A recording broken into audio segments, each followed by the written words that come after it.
dispensation litshoni kanje le yazinto zesikhiwa so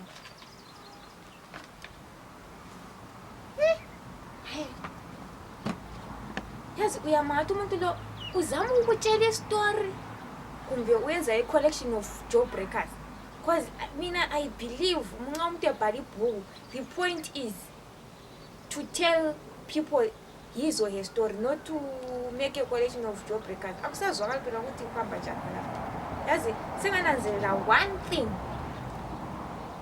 Ngabantu ababhala amabhuku esikhiwa, labantu abafundisa isikhiwa bale problem. Yazi ngakhumbula esikole utitsha wami English wayengimaye ngenye indlela sokuthi amangala. Wayemeka sure ukuthi anjaye at least 3 times a day.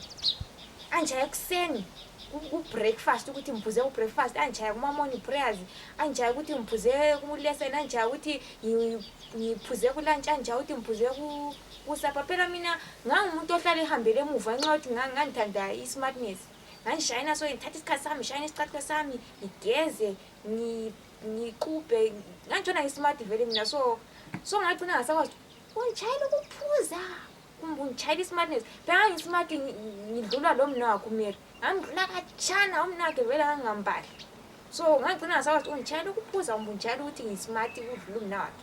Ngoba indlela ayintshaya ngakhona ngangazwisisi mina. Umna wakho uMary hlangane la etown izolo yazi lihlanike lona ngenze ngathi yazi ungikhangele from toe to head and from head to the toe.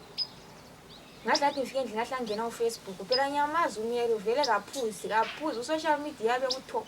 Nga uvula ngiyabe phezulu. Ngathole epostile what uScotch limnanzele sebe yagcoba umbuzo sebenzisa amaphilisi ibody yakhe ayiswela umuntu yakhangela ibody yami ngaziboni yena ukuthi unjani. Ngalitshela istory sika Mary liyamangala khona. Ngalitshela istory sika Mary esikolo yazi wayemnyama ekhanya ngamazinyo. She was like 5 nights combined, very black.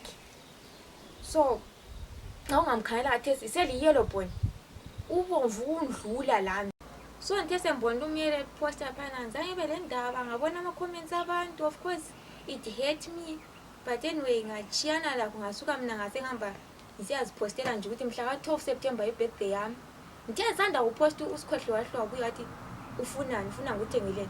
Yazi ukuthi umuntu uyakubuza ukuthi ufuna akuthengeleni then ubusumtshela and then angazi ukuthi usuka kuthini ngoba mina after which I 10th boyfriend yami manje everyone I meet unchanye one date ansakwazi ukuthi is it because of what I order